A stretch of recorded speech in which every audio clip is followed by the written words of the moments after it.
E nós, na verdade, aqui temos o desafio nos 4 painéis que nós vamos ter hoje de tratar os temas relacionados ao turismo de uma forma bastante prática e que a gente possa trazer a profissionais, empresários, instituições e destinos aquilo que é a colaboração do turismo dentro do escopo da COP.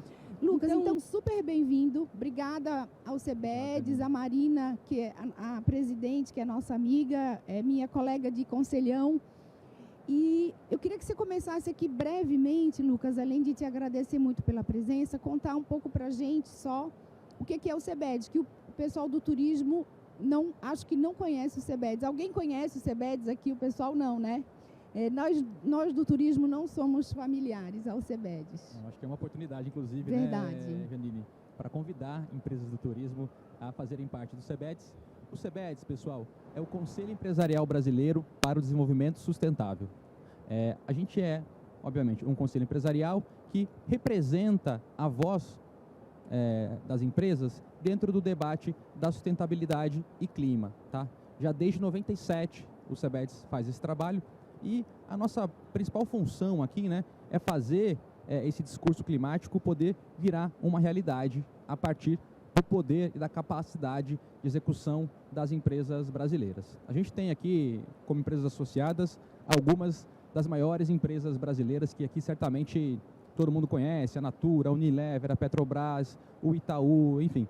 Quase 120 empresas fazem parte do CEBEDES hoje e discutem lá dentro uma série de temas ligados à agenda da sustentabilidade. Mas, acima de nesse tema do clima, e o setor de turismo, embora seja tão transversalmente relacionado com essa agenda, não tem, por exemplo, nenhuma atuação direta, né, dentro do CEBEDES, mas o CEBEDES, para quem está aqui com a gente, tem uma presença muito grande, não só, por exemplo, com a sua presidente, que é uma enviada especial para a COP30, mas, ao mesmo tempo, uma pessoa, uma entidade que trabalha na construção das soluções que o Brasil precisa.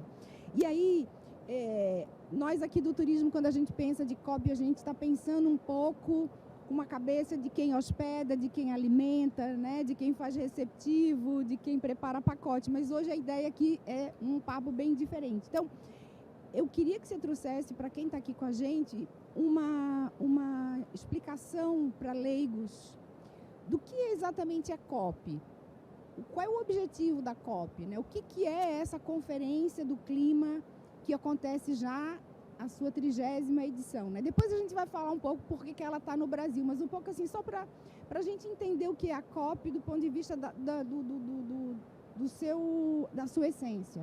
Excelente, Janine. Eu acho que todo mundo aqui deve ter visto ao longo desse ano pelo menos uma notícia na mídia sobre a COP, né? Eu acho que o fato da COP estar acontecendo no Brasil, na sua 30ª edição, de uma forma ou de outra, traz um pouco o nosso olhar para a questão climática, que é justamente o tema que a COP debate. A COP, pessoal, é a Conferência do Clima da ONU. Tá? Quando a gente fala da questão climática, né, e da crise climática causada pelo excesso de gases de efeito estufa na atmosfera, a gente olha a atmosfera e ainda que um país ou outro país consiga reduzir ou até mesmo zerar a sua emissão de gás de efeito estufa, a atmosfera é algo compartilhado, né? Então, para poder lidar com um problema ligado a algo que todos nós aqui humanos, independente de país, raça, cor, gênero, todos compartilhamos a mesma atmosfera, é super importante que a gente possa acessar o multilateralismo. Então, a ideia da COP é poder trazer todos os países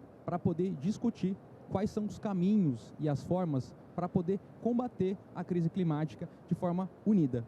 Porque, novamente, como é um problema de todo mundo, se um país ou outro continuar... Não tem fronteira nenhuma. Não tem fronteira, né? Não tem como falar, daqui para lá o gás é seu, daqui para cá o gás é meu. Os gases de efeito estufa que estão na atmosfera impactam todo mundo. Claro que de maneiras diferentes, mas o impacto é na atmosfera e por isso é necessário discutir isso de maneira coletiva. Então a COP tem essa função de trazer, uma vez por ano, os países para poder discutir com seus diplomatas e também suas sociedades civis, poder debater caminhos para poder descarbonizar as suas economias e garantir, né, eu acho que essa é a principal meta quando a gente fala da função das COPs hoje, dentro do Acordo de Paris, garantir que a temperatura média do planeta não chegue acima de 1,5 graus em relação aos nossos níveis pré-industriais, né? Eu acho que esse número é um número muito mágico no debate, né? Porque até 1,5 graus, os cientistas estimam que a gente consegue ainda ter uma vida relativamente confortável. Mas acima de 1,5 graus, cada aumento de temperatura, da temperatura média, vai cada vez mais fazer com que o clima fique mais hostil para a gente. Então é muito importante a gente estar focado nessa meta e batalhando para que a gente consiga manter a temperatura média do planeta dentro desse 1,5 graus, porque é isso que vai conseguir manter a vida na Terra como a gente conhece hoje. Tá, e aí eu sei que na COP a gente tem os tais dos NDCs, né? Que a gente que é do turismo temos os nossos jargões que nós estamos acostumados, mas quando eu comecei a conviver lá no Conselhão com a Comissão de Meio Ambiente e Desenvolvimento Sustentável, comecei a ouvir alguns termos assim. E então os países eles firmam compromissos, né? Dizendo, olha, eu com a minha característica, com as minhas emissões, com o meu perfil de impactos nos mais diversas formas de uso, sei lá, de energia, de emissões, eu assumo um compromisso X, né? Como é que isso se dá lá na COP? Os países agora recentemente, se eu não me engano, até poucos países apresentaram, né, os seus resultados. Você explica um pouco para a gente o que é isso? Claro, Janine. Essa é uma excelente pergunta, porque eu acho que quando a gente fala de COP, começa a aparecer uma sopa de letrinhas. E eu acho que NDC é uma sigla que aparece para a gente. A NDC, pessoal, ela em português, né, quer dizer Contribuição Nacionalmente Determinada. Existe hoje um grande acordo multilateral que foi feito em 2015, que é o principal acordo climático da história da humanidade, que é o Acordo de Paris. E esse acordo, Janine, ele prevê que cada país diga qual que é a sua meta, até onde ele consegue ir na redução de emissão de gás de efeito estufa. Como você falou, cada país tem sua característica, sua economia, sua necessidade de continuar crescendo para poder atender sua população. Então, cada país foi lá e coloca qual que é a sua meta para poder reduzir. A primeira vez que isso aconteceu foi logo em 2015, no Acordo de Paris, e essa meta ela é revista a cada 5 anos. Então, a gente está agora em 2025 e é a segunda vez que essa meta está sendo revista pelos países. Então, no caso brasileiro, o Brasil saiu na frente, obviamente, para poder colocar essa posição de liderança, né, dentro do debate climático global e colocou a sua meta, então, no ano passado, em novembro de 2024.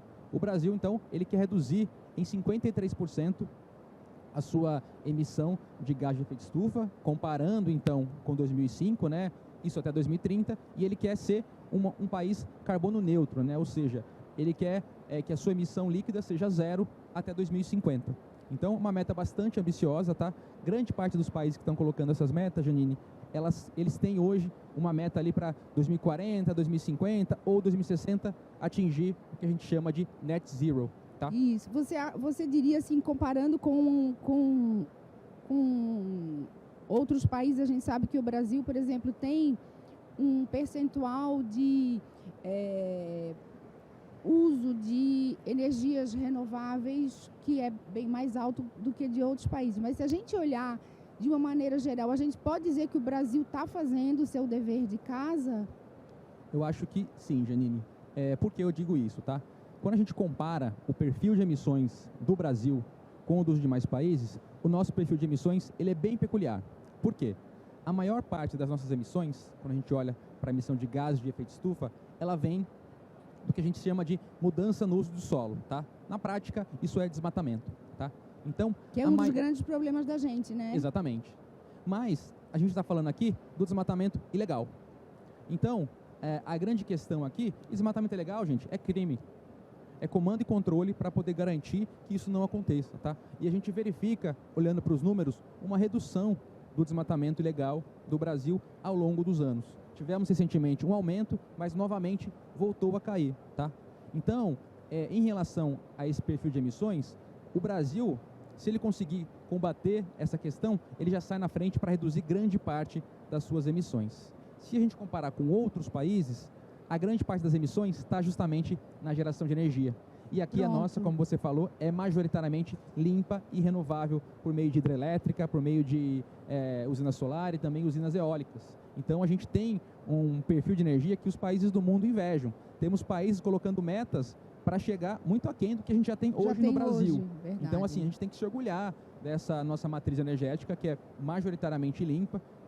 A gente está hoje, cerca de 80% da nossa energia elétrica é limpa e renovável, Janine. Foi bom esse esclarecimento, não sei se vocês concordam com a gente, mas quando fala no Brasil de desmatamento, fica parecendo que é um monte de gente querendo abraçar a árvore e dizer assim, não derruba a árvore, sem entender o que significa o desmatamento dentro desse contexto. Mas, enfim, é um tema bastante amplo. Eu queria agora vir um pouquinho aqui para o nosso mundo do turismo, porque eu nem sei se todo mundo aqui sabe, para a gente poder pensar um pouco mais praticamente, dentro desses compromissos que o Brasil assume e de todas as metas que a gente tem que cumprir, é claro que se cada setor ou cada área pública ou privada pensa na verdadeira colaboração que pode dar para aquela determinada meta ser atingida. Então, o Ministério do Meio Ambiente fez o que se chama Plano Clima. E dentro do Plano Clima existem vários setores, inclusive o Brasil, me corrija, foi o primeiro país a incluir, aí não no Plano Clima, mas na taxonomia, que eu vou pedir para te explicar o que é, o setor de turismo. Porque muitas vezes o turismo ele é tão transversal que é difícil de você mensurar algumas coisas. E a gente tem alguns exemplos, por exemplo, Bonito, a cidade de Bonito, aqui no Mato Grosso do Sul, é um dos grandes exemplos que a gente tem. O pessoal fica achando assim, só de turismo sustentável, mas não, eles têm um programa muito consistente. E aí a minha pergunta para você seria, nós que viajamos de avião, transportamos nosso passageiro do aeroporto até o local que a gente vai, que consumimos matéria-prima, e vamos lembrar que a gente tem no turismo impactos sociais, impactos culturais, que também são muito importantes de serem medidos, né? Não é só a questão de reuso de água, de energia e de outros fatores. Como que isso, dentro do turismo, conversa com essa agenda maior? Excelente pergunta, Janine. Quando a gente olha para o turismo, é o setor responsável hoje por 10% do PIB mundial. No Brasil isso é um pouco menor, a gente está hoje em cerca de 7,7% do PIB, tá? E globalmente também, 1 em cada 10 empregos está no setor de turismo. Então é um setor extremamente importante para a gente poder olhar para a questão climática que impacta todos nós, tá? Uma coisa também que eu acho que aqui no Brasil, né, e esse dado é global na verdade, a gente tem hoje o setor de turismo sendo responsável por 8% das emissões, Janine. Também é um valor nada desprezível, tá? Então a gente tem hoje o setor, na prática, né, quando a gente vai olhar para isso, né, turismo envolve movimentação de pessoas, como você bem colocou, né? E a questão dos voos é onde está hoje, talvez, o principal ofensor das emissões do setor de turismo, porque os voos comerciais, eles têm uma emissão muito grande, tá? Então esse é um grande desafio que a gente tem hoje para poder tratar e cada vez mais descarbonizar o turismo, mas não somente, né? Poder olhar para as economias e descarbonizá-las totalmente. Então, enquanto a gente tem o turismo, por um lado, sendo esse ofensor também, né, um setor que contribui para as emissões, a gente tem, por um outro lado também, Janine, um grande potencial do turismo, como você falou, ele é um setor transversal, então a gente consegue, com alterações no turismo, poder impactar e influenciar muita gente também, tanto para aumentar a consciência em relação às questões climáticas, porque eu acho que quem está viajando, e aqui não é trabalho, né? Estou colocando quem está viajando de férias, né? Está num lugar bonito, está num outro estado de espírito, né? Está em contato com a natureza e pode muito bem estar mais aberto a se conscientizar. Então, nas viagens que eu faço pelo Brasil, né, lugares naturais, a gente sempre tem os guias falando sobre a importância da questão da sustentabilidade, né? E cada local tem a sua peculiaridade. Então, é um setor que tem um potencial de educação e conscientização muito grande dentro dessa agenda. E, claro, olhar também para as questões mais duras de emissão por voo, emissão por uso de automóveis, também é importante. Claro que a gente não quer necessariamente aumentar o preço e fazer só o consumidor pagar, mas é importante conscientizar o consumidor também, para poder mas aumentar um pouquinho. A gente sabe que esse aumento é bem pequenininho, né, Janine, para poder permitir a compensação das emissões com compra de créditos de carbono. Então, eu vejo o setor com esse grande potencial, dado a sua atuação muito transversal, de contribuir também para a redução. A gente tem, inclusive, o SAF, né, que é lógico que eu sei que tem empresas até que já fizeram voos completamente 100% utilizando o combustível renovável, e o Brasil e outros países do mundo, né, e a própria aviação global tem muita pesquisa e muito trabalho em cima de, não só de quando você faz assim a renovação de uma frota, que você vai fazer um voo transatlântico e que, portanto, aquele avião já consome menos combustível, já tem outro tipo de emissão. Então, existe muito disso. Às vezes, pode ser até que a gente não tenha tantos aviões voando quanto a gente precisava no mundo. As grandes cadeias hoteleiras têm muitos programas, que não é aquele programa, sim, deixe sua toalha aqui, se você não for reutilizar, porque isso aí já é importante, mas ficou um pouco... padrão, né? Já virou, né, o mínimo a ser feito. Mas o importante, eu vejo no nosso setor, e os debates que a gente vai ter aqui depois, eles procuram trazer exemplos que, de fato, sejam práticos e consigam impactar os resultados dentro dessa agenda maior que a gente tem. Porque fica muito parecendo assim, isso não é um problema meu. Então, eu vejo como importante, e a gente tem, por exemplo, a Brastoa, que todo mundo aqui conhece, a Associação das Operadoras de Turismo. Eles têm um aplicativo para que os passageiros, nós que trabalhamos no turismo, possamos fazer a compensação dos nossos voos. Então, isso é uma atitude pessoal minha, né, que eu vou pagar lá 17, 20 reais e eu vou compensar o meu voo. Como a empresa aérea, né, a IATA, está preocupada com essas emissões. Mas aí a pergunta que eu queria te fazer é: como você vê alguém de fora do turismo e é um viajante e que trabalha com isso, como você vê a colaboração do nosso setor na prática?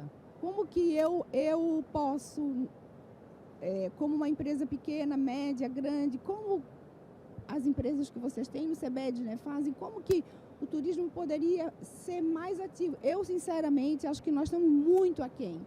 Muito ok. Nós temos grandes exemplos no Brasil e, é claro, quando você nós vamos ter daqui a pouco um indígena de uma aldeia que recebe turistas, ou você está num ecossistema super sensível. Então, a gente tem exemplos maravilhosos no Brasil, né? A biofábrica de corais que faz turismo regenerativo. Então, o turismo ele pode ser, o que você falou, o outro lado da moeda, porque ele não vai sobreviver enquanto atividade econômica se a questão cultural, ambiental, social não forem resolvidas. Ele simplesmente acaba. E eu vejo que não dá assim, eu vendo praia do Nordeste, apareceu óleo na praia, eu vou lá e vendo outra coisa. Não dá mais para o setor se comportar dessa forma. Como você vê isso? Com certeza, Janine. Eu acho que não vai existir turismo em um planeta que está colapsando, né? Então, esse olhar que o turismo tem para o cuidado é muito importante, porque justamente tem que cuidar do que a gente quer mostrar, né? Das belezas naturais, mas não somente, né? Tudo que a gente consegue colocar num pacote, poder oferecer também para os turistas, seja para uma viagem a trabalho, uma viagem também a lazer, a turismo. Então, tudo isso eu acho que é super importante, porque enquanto a gente tem por esse lado, né, o setor impactando as emissões, a gente tem o setor sendo muito impactado também pelas questões climáticas. Então, a emergência climática, ela vai fazer com que os eventos extremos se tornem cada vez mais frequentes e cada vez mais extremos. Então, a gente teve as chuvas no Rio Grande do Sul no final do ano passado. E aí teve gente que falou, mas já aconteceu isso lá há 100 anos. De fato, já aconteceu, pessoal. Não são necessariamente eventos inéditos, mas a questão é que o intervalo de tempo entre os acontecimentos vai ficar cada vez menor e eles vão ficar cada vez mais extremos. Isso vai impactar na mudança também de regime de chuva. Então, se não chover nos Lençóis Maranhenses, não tem lagoa. Se não tiver lagoa, não tem visita, não tem turismo. Então, esse setor ele é muito impactado pela questão de mudança de regime, se estiver seco no lugar onde tem uma cachoeira, o turismo cai. Um lugar que está muito quente, assim, desconfortavelmente quente, vai também afastar o turista, né? Então, um conselho que eu dou para as pequenas, médias e também grandes operadoras de turismo é você não deixar de fazer algo com medo de estar fazendo pouco. Eu acho que cada um pode começar a partir do conhecimento que tem e dos exemplos que conhece, tá? Eu estava me preparando para falar aqui com você hoje e eu me deparei com um guia. Eu vou até ver aqui o nome para não falar errado para vocês. Guia Brasileiro de Ação Climática para Empresas e Destinos Turísticos. Ele foi criado por uma série de parceiros, inclusive eu acho que a Embratur também é um desses parceiros, e traz uma série de iniciativas que podem ser feitas por empresas pequenas, inclusive, também, para poder contribuir com essa agenda. Eu acho que a questão da compensação de carbono é uma delas, a conscientização também, mas olhar para o resíduo, olhar para como esse resíduo é tratado, olhar para como a energia é gerada, olhar para como a alimentação é preparada, aonde que eu estou comprando aquele alimento. Se eu estou comprando alimento muito longe daqui, eu estou deixando de apoiar a minha economia local, estou trazendo um alimento que teve que voar, teve que gastar combustível, às vezes até importado, para poder estar aqui no Brasil e eu estar oferecendo aquele alimento. Então, por que não comprar localmente, onde a pegada de carbono, né, a quantidade de carbono que aquele alimento emitiu para chegar até o ponto que ele vai ser consumido é muito menor. Então, existe uma série de iniciativas, pequenas e também grandes, que podem ser feitas para poder fazer com que cada um consiga fazer aquilo que está ao seu alcance nesse momento. E aí, é claro, a gente vai cada vez mais também conhecendo, né, vendo como que o turista responde, reage também a tudo isso, Janine, para poder cada vez mais aumentar, né? Porque a gente vai ter, em relação ao turismo, cada vez mais um turista mais consciente, porque essa questão do clima, ela está cada vez mais próxima do nosso dia a dia. Antes a gente via as pessoas falando, mas é uma coisa distante, é no futuro. Agora não, agora já é uma coisa aqui. E quando eu digo aqui, é triste dizer, mas assim, é aqui no Brasil, né? Porque quando era um incêndio na Califórnia, um incêndio em Portugal, ainda estava longe. Quando passa a ser uma enchente aqui no Rio Grande do Sul, uma seca do Rio Amazonas, isso passa a ser algo aqui no Brasil. Uma seca em São Paulo, no Rio, então assim, já está no nosso dia a dia. Então a consciência em relação ao tema só vai aumentar. E em relação a isso, a gente vai ter também um turista cada vez mais exigente em relação aos produtos que são oferecidos a ele. Às vezes, eu não sei se vocês acham, mas às vezes tem gente do setor que vive em outro planeta, porque a gente vende águas, a gente vende oceanos, a gente vende passeio de barco, né? A gente vende passeio de barco, a gente vende uma visita a uma comunidade indígena, a gente vende o passeio na Amazônia, Lençóis Maranhenses e vendemos cultura, né? A gente fala vender. Acontece que às vezes a pessoa tem esse vamos dizer assim, esse hábito que não se transformou para se preparar para um novo paradigma e de fato colaborar. Às vezes até empresas que, quando o Brasil tem muita moda do ESG, ficou muito na moda, agora como se fosse uma coisa nova, né? Mas aí a empresa usa o ESG ou outras siglas que surgem dentro do próprio mercado financeiro, que estão relacionadas também à questão climática, à questão social, né? Mas o que importa, no fundo, é o lucro. E eu não estou condenando isso, porque isso faz parte da vida da empresa. Mas você não pode agir como se aquele seu negócio não estivesse em risco, porque o seu negócio está em risco. A sua rentabilidade está em risco, não tão longe, né? Como que vocês lidam com isso lá no CEBEDES? Uma coisa que o CEBEDES sempre frisa muito, Janine, a gente quer fazer com que as empresas que coloquem a sustentabilidade no centro da sua estratégia sejam as empresas que estão se dando melhor na competição. E a gente já verifica isso hoje, tá? Tem muita empresa ainda olhando para a questão do clima como um custo. Eu tenho que gastar para poder compensar, eu tenho que gastar para fazer um inventário de carbono. E, de fato, isso também é um custo, a gente não vai negar, tá? A gente não tem aqui um mundo cor-de-rosa.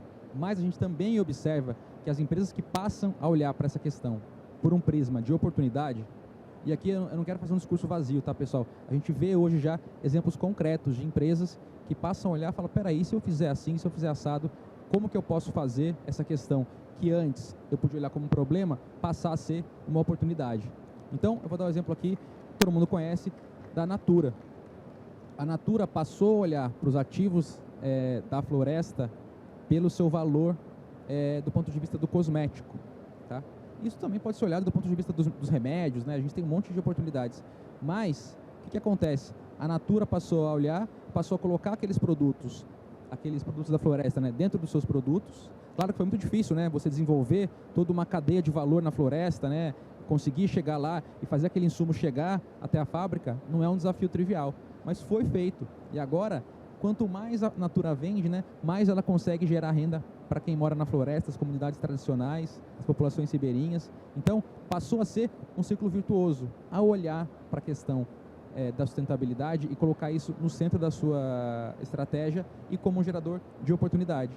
Então, agora, a gente vê até outras marcas que vão lá na Amazônia também compram produtos para poder colocar nos seus produtos, né? Porque é uma coisa que o pessoal começou a olhar com um outro olhar, né?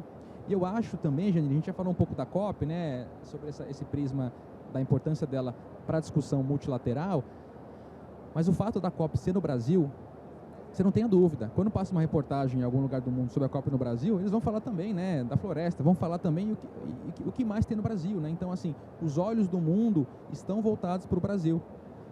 Da mesma forma que foi na época da Copa também, né, as reportagens lá fora falam do Brasil.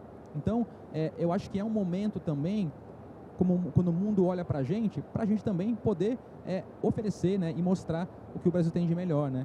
E eu não tenho dúvida de que isso vai contribuir positivamente também, né? Porque assim, o pessoal vai voar de longe para vir aqui. Muitos deles, Janine, já pegam umas fériasinhas ali, logo depois da COP, e estendem. Então, assim, pode ser para ficar ali em Belém, em Ananindeua, pode ser para voar para algum outro lugar, tá? Então, a gente vai ter aqui um grande fluxo de pessoas, né? Pessoas com um poder aquisitivo relevante, que elas podem também estar aqui e estar gastando, e estar conhecendo o Brasil, e estar postando e voltando para os seus países e falando que conheceram um destino que não conheciam até então. Então, também tem essa oportunidade de colocar os holofotes para o Brasil. Ainda que a gente não escuta a questão climática, mas as pessoas vão vir para cá, vão conhecer a região e vão querer conhecer mais do país. Então, acho que isso fica, né? Porque assim, viajou, postou, o pessoal gostou, o amigo vê e fala, onde que é isso? A gente faz isso, né? A gente vê o amigo postando e fala, eu também quero ir, né? Então, a gente tem esse impacto também que pode acontecer e vai acontecer certamente com esse afluxo de pessoas vindo para o Brasil durante a COP30. E é engraçado porque teve esse debate, que nem quero trazer esse debate para cada questão de Belém não ter estrutura para receber a COP, que aqui o nosso setor discute muito. Mas tem uma outra forma de você ver isso, que é assim, os maiores desafios, isso são pesquisas científicas, são estudos, né, que mostram, ligados à agenda climática, ao aquecimento global, tem uma influência nas comunidades ou nas populações mais frágeis, mais vulneráveis, nas crianças, né, em comunidades realmente que estão desprotegidas.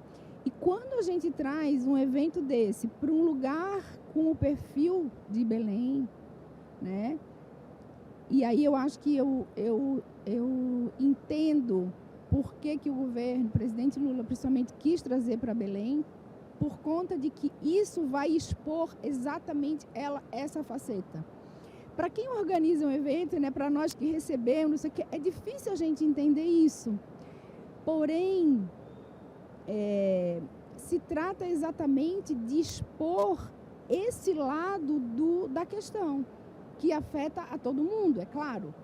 E nós, do turismo, no fundo, a gente está falando de pessoas, né? Se eu quero fazer qualquer tipo de viagem para qualquer lugar, eu sou um morador temporário daquele espaço. Pode ser uma praia, uma floresta, uma cidade.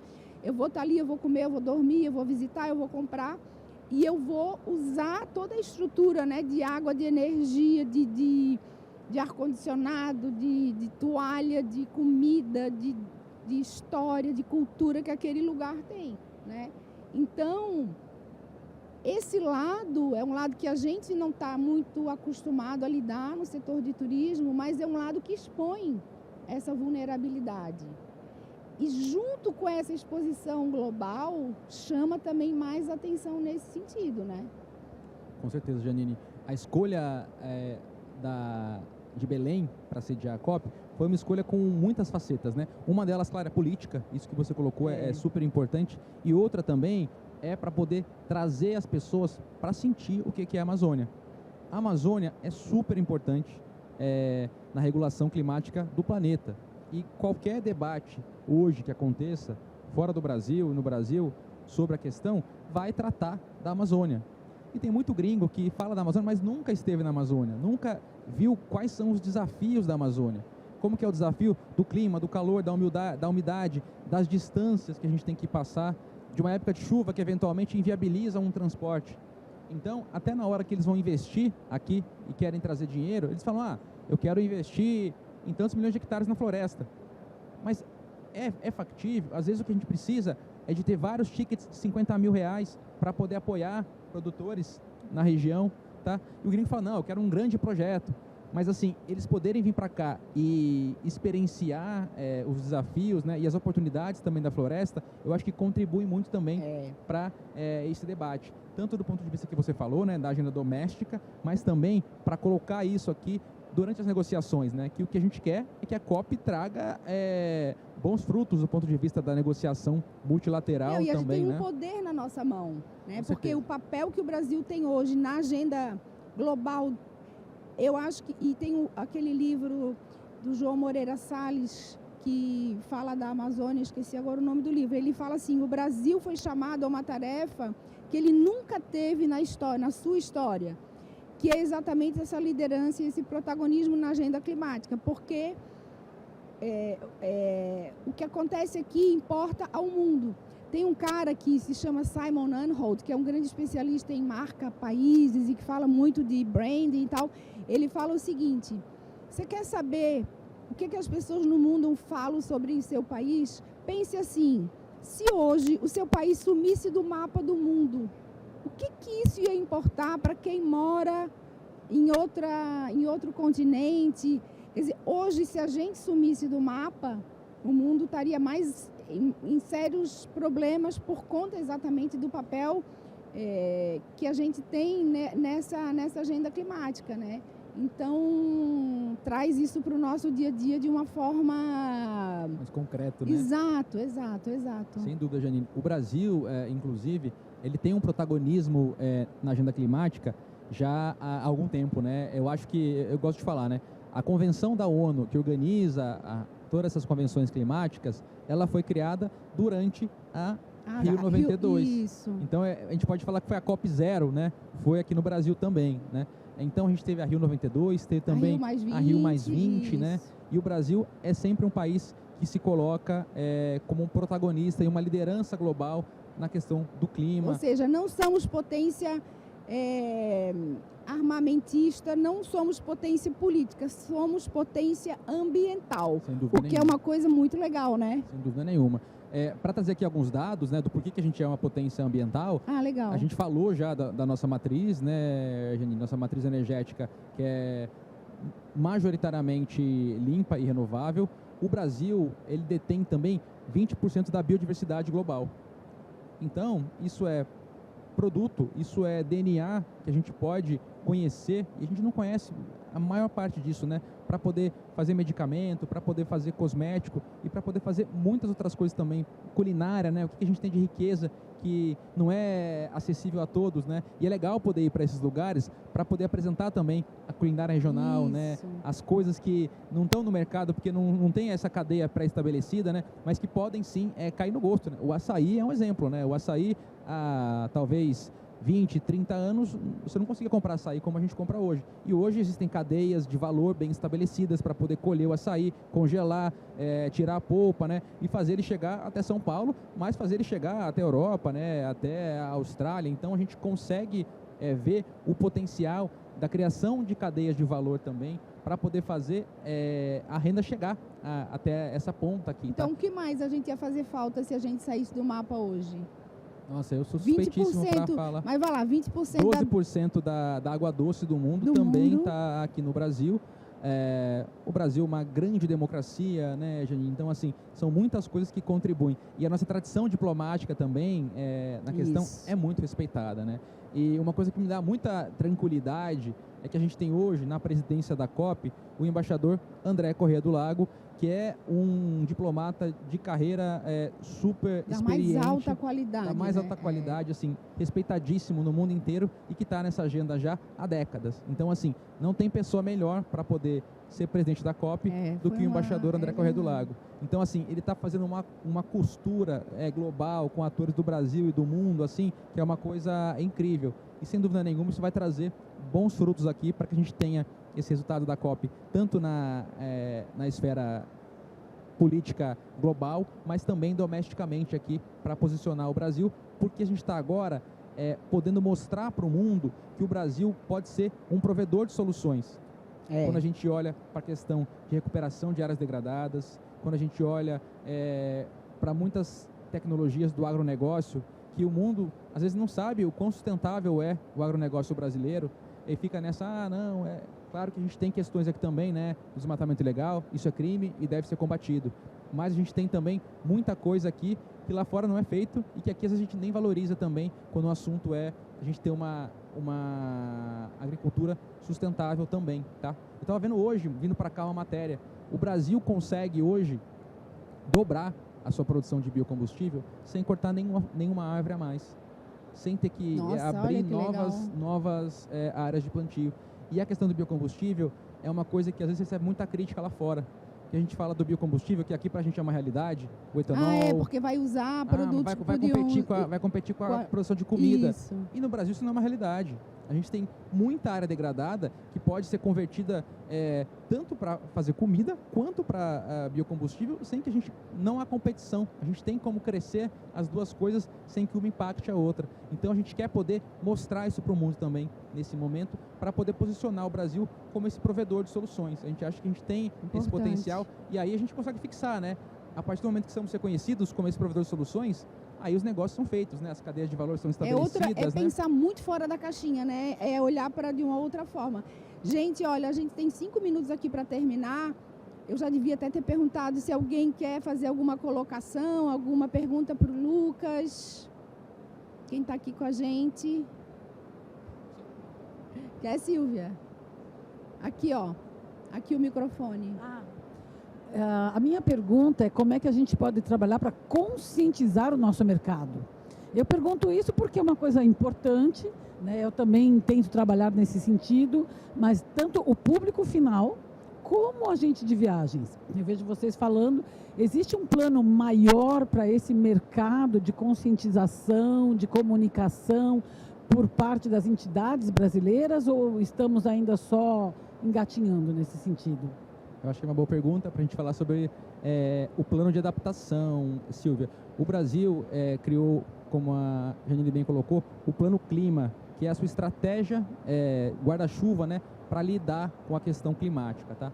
Dentro do Plano Clima, a gente tem 16 planos setoriais para poder lidar com a questão da adaptação, ou seja, como a gente vai se adaptar para a mudança climática que já está aí, né? A gente tem que lutar contra ela, mas parte dela já está contratada, né? Já vai ter que lidar com ela. E um desses planos é especificamente feito para o setor de turismo, Silvia. Então a gente tem hoje um plano específico para como lidar com o setor de turismo com esse olhar de adaptação, tá? Então, ele está prestes a ser publicado, né, Janine? Acho que ele não está público ainda, mas assim, questão de talvez semanas, provavelmente vai lançar na COP, né? Isso vai estar disponibilizado para todo mundo olhar. E aí, isso acaba sendo um direcionador de política pública, né? Porque a ideia é, claro, que toda política pública tenha uma coerência entre todas elas, né? Então, a ideia é que tudo que seja feito dentro do setor de turismo olhe para aquele plano e esteja em acordo com o plano de adaptação, tá? E um outro item aqui também, que a Janine trouxe brevemente, eu quero também destacar, é a questão da taxonomia sustentável brasileira. Uma taxonomia, pessoal, é um conjunto de regras aqui que vai ser amplamente aceito sobre o que pode ou não pode ser considerado sustentável, né, ou verde na hora de fazer investimentos. O Brasil está publicando aqui agora, né, a sua taxonomia, acho que vai estar tudo pronto até a COP30, tá? e é a primeira taxonomia do mundo a trazer o setor de turismo dentro dela, tá? O que tem de sustentabilidade dentro do turismo e como que isso pode atrair investimentos também.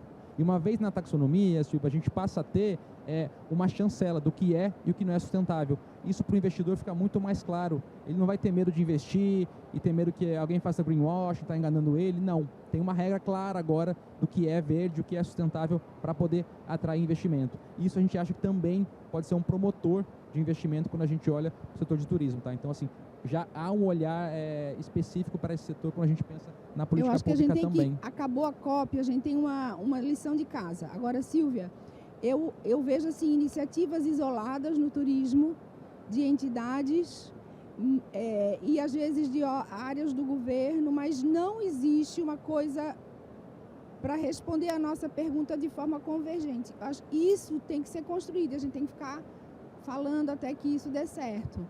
Gente, olha, já passamos do tempo, queria agradecer super, Lucas, aqui, a gente podia conversar, a gente vai depois disponibilizar o material que foi gravado para a gente poder trabalhar, e eu espero que a ABAV continue, né, que eu acho que um dos papéis da ABAV está sendo esse, hoje trazer esses temas todos para a gente poder conversar.